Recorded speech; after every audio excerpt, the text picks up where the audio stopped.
Welcome to the Kino Cave, and today I'm going to be talking about Christopher Nolan's Oppenheimer. So no, I'm not going to be talking in that monotone voice for the entire video, thankfully. Christopher Nolan has been probably my favourite filmmaker since I've wanted to get into the film industry. So he's been very important to me. His films have been incredibly influential to me, and Oppenheimer is no exception to that. I love Nolan's commitment to making everything feel real. The lack of CGI in his films, his commitment to making everything feel real and tangible in his films, and I really feel like people don't respect that enough. The effort that he goes to in his films and the effort that the cast and crew around him goes to is exceptional. So when it comes to this film, bold proclamation incoming. Probably my favourite film of his since The Dark Knight. Possibly in my top 10 favourite films. Maybe my top 5. That is a big statement to make. But I genuinely feel like this film affected me and changed me in a way. It has set off a fire in me that I've not felt in years in terms of filmmaking. This really just set an atomic bomb off in my brain that reignited my love of cinema. So with all that dorky, nerdy shit out of the way, this film is 3 hours of talking in rooms where virtually nothing happens in half of it, and it is the most riveting, tense, and exciting film I've seen all year. And I mean every word of that. The character of J. Robert Oppenheimer, played by Cillian Murphy, is excellent. Cillian Murphy, after working with Nolan since 2005, finally gets a leading role in this, and I think he's the best main character in any Christopher Nolan film. His performance is insanely good. This is one of my favourite performances in any film.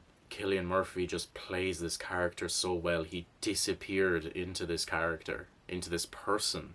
I felt like I was just watching the man, Oppenheimer. I barely saw Cillian Murphy anymore after watching this. It was incredible seeing him just become this person, embody him in every way, physically, emotionally. I felt like I was watching a documentary, which I've heard a lot of people say something similar, but it really does feel that way. I feel like I'm watching the man, Oppenheimer, go through all this, and he just looks slightly different than he does in real life. He looks slightly more like Cillian Murphy than he does in real life. I love how for 70% of the film we stay with Oppenheimer. We watch him go through all of these emotions, all of these important moments in history, and we see his reaction to it all. We don't see the magnitude of anything that happens. There's no montages. Well, there's a little montage, but we stay with Oppenheimer. We stay with this character, this person, this human being, and we see him go through all these experiences, but we see his reaction to all of them. It's not just we see the experiences as an observer. We are there with him.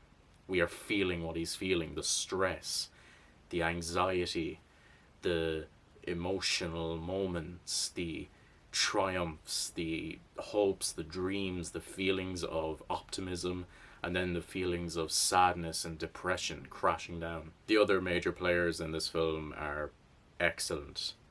Emily Blunt is incredibly vulnerable, and we attach a lot to her character, and she has a lot of really great scenes where she really gets to flex her acting, and her playing off of Cillian Murphy was just such a joy to see. Florence Pugh doesn't have a whole lot of screen time, but she's also excellent in this film. She has fantastic acting in this. Again, not a lot of screen time, but she's just excellent. I really felt for her, And again, she plays off Cillian Murphy extremely well. Matt Damon is great. He has a great charisma about him as this army general. He plays off Cillian Murphy extremely well. Their back and forth is great as these strong-minded, strong-willed individuals that stick to their ground. And I just, every scene with the two of them felt like a tennis match. Easily a standout performance in this film, though, is Robert Downey Jr. This is my favorite performance of his ever. And that includes the Shaggy Dog. And I saw all the MCU movies that he's in as well. But like, best performance, including the Shaggy Dog. And there's themes in this film as well that are just so great about life and death and love and the power that Oppenheimer is able to create. He feels like he's been given this power by God to create hellfire, and it's telling, very telling, that this is based on a book called The American Prometheus, because it really does feel that way. I've heard complaints on the internet and stuff about the sound design, that you can't really hear what people are saying in a lot of sequences in the dialogue, and that's been a criticism that's leveled against Christopher Nolan quite a bit. I completely understand it in Tenet. It's a strain to try and hear the dialogue in that movie. That movie's really good, but the sound design kind of overtakes it.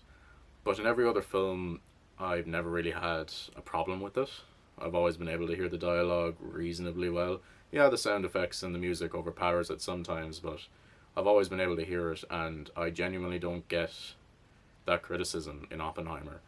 I was able to hear pretty much every line of dialogue, bar maybe like one or two. Again, the sound design, like the sound effects and the music does overpower the dialogue, but I heard every word. Maybe I was in an IMAX theater, maybe I was just in a good seat.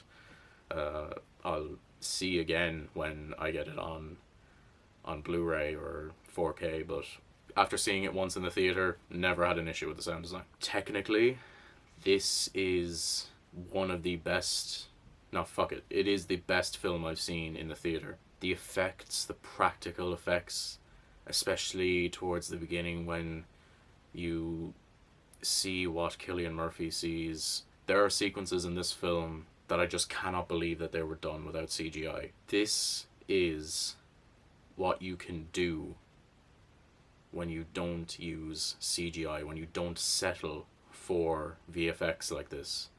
If you just roll up your sleeves and just make these things practically, it is an enormous spectacle to see in a theater. It was insane seeing these things. It was absolutely beautiful. This movie is gorgeous, and that is all Nolan, because he fucking put the work in and made everything as real as possible for the audience. I cannot wait to watch the special features for this film on Blu-ray.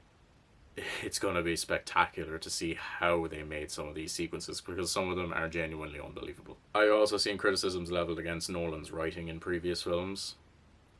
Not with this film. I've not seen any criticisms for it, and I have no criticism for it either. The writing in this film is absolutely excellent. Nolan has managed to make scenes where fuck all happens. Like, nothing happens. It's just characters in a room talking about this bomb, talking about science, talking about what they can do, having a bit of back and forth, and it is riveting. It is, you are glued to the screen seeing how these conversations are going to go. There's nothing else I can really say without spoiling a lot of stuff in this film. Guys, go see it. Go see this movie. I implore anyone and everyone, go see this in IMAX. It is absolutely worth the money. I will probably end up seeing this again. It is an amazing film. It is gorgeous to look at. It is probably top 3 Chris Nolan movies. It's an absolutely incredible film, an absolute feat of filmmaking, and easily the best film this year. Okay, I am getting into spoilers for Oppenheimer now. Absolutely recommend the film. Go see it, please. But from now on, I'm going to be talking a lot of spoilers. One of the many things that I loved in this film is man having the power of gods. Oppenheimer being the American Prometheus, bringing fire to man and showing how it can destroy the world. I love the quote that keeps coming up that I have become death, the destroyer of worlds, which is something that Oppenheimer really said, and it's just an incredible thing to see in this film, because when you see everything that happens when the bomb is tested, everything that happens after that, you really feel that quote more and more as Oppenheimer goes through these situations. I loved how in the very beginning, when Oppenheimer is thinking about quantum physics and he's seeing the quantum realm as this string of lights, and these lights moving and flickering, and again, it's amazing that this is all done without CGI. It looks absolutely beautiful, and it just inspires so much hope and optimism. I found myself a lot of the time, especially in the first half of this movie, forgetting about the dangers of the atomic bomb and just being with Oppenheimer, seeing the possibilities of quantum physics and what it can do. Then as the film goes on, there's just so much excitement surrounding the situation that Oppenheimer's in as he meets all these amazing scientists like Einstein and Heisenberg and Niels Bohr, and he's learning about the infinite possibilities of these sciences and what man can do with these things, and it is exciting and incredible just seeing Oppenheimer as a giddy kid, and we're with him in that, just seeing what we can do with this untapped power. Then it feels cool, like there's a cool montage when he's recruiting the scientists on the Manhattan Project to go to Los Alamos. You feel pumped up as he gathers scientists like Feynman and Teller and Bainbridge, and as he recruits them into this project, again, you're just filled with so much hope, and you're pumped and you're hyped, and you just want them to go and get to work on this amazing scientific discovery. I loved the conversations between Oppenheimer and Leslie something, I can't remember his name now, played by Matt Damon, and the back and forth. And there's one, I believe it's in a trailer, they're saying that the possibilities of this bomb destroying the entire world is near zero, and Matt Damon's like, well, near zero, and Oppenheimer's like, well, what do you want? It's a theory. He's like, zero. It was like there's back and forths like that throughout the film that are just, they're great. I absolutely loved seeing them. It was just such an entertaining film from a conversational standpoint. Then there's the big thing that happens in this film, the most exciting part visually, I suppose, which is Trinity, the testing of the atomic bomb in Los Alamos.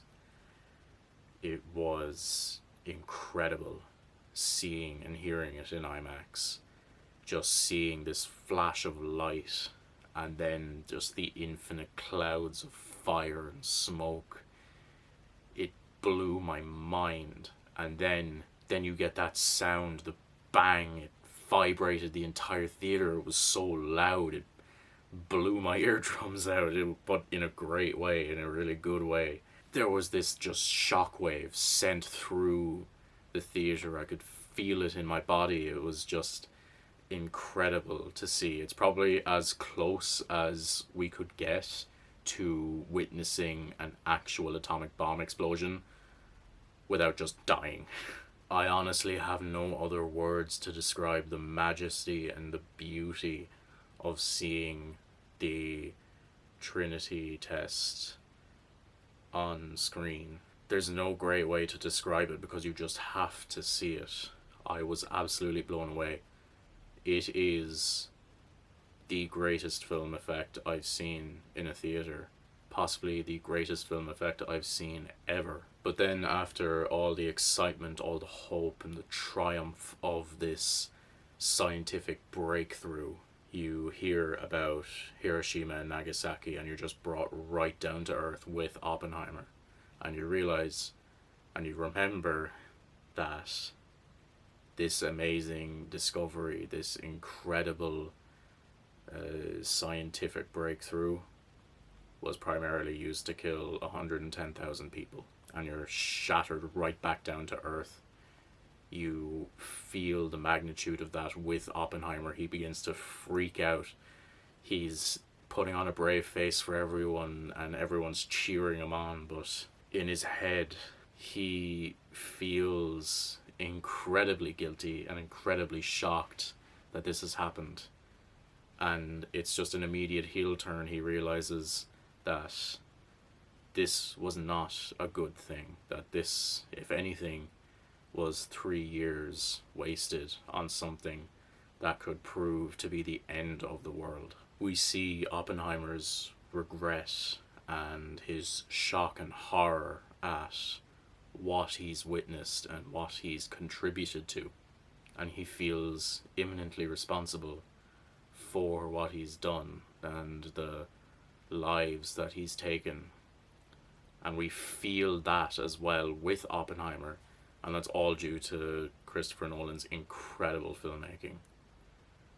Just seeing the vibration, just feeling the anxiety around him, you really do feel what Oppenheimer feels in these sequences. The second half then gets very intense as Oppenheimer tries to, unknowingly for most of it, fight Strauss, and Strauss is trying to take down Oppenheimer in a really kind of a petty way when you think about it, but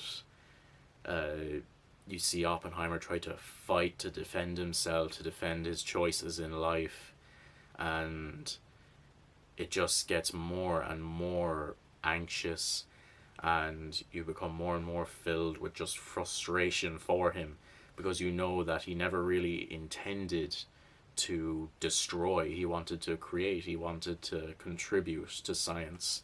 He never considered the magnitude of his choices, especially in early life, and now it's all coming back to bite him. But a lot of that as well is because of Strauss. I love Strauss as a villain. It was amazing to see, and Robert Downey Jr. kills it as this person. I love how this is not your conventional film where we see Oppenheimer as this kind of badass or anything like that. It's depressing seeing him.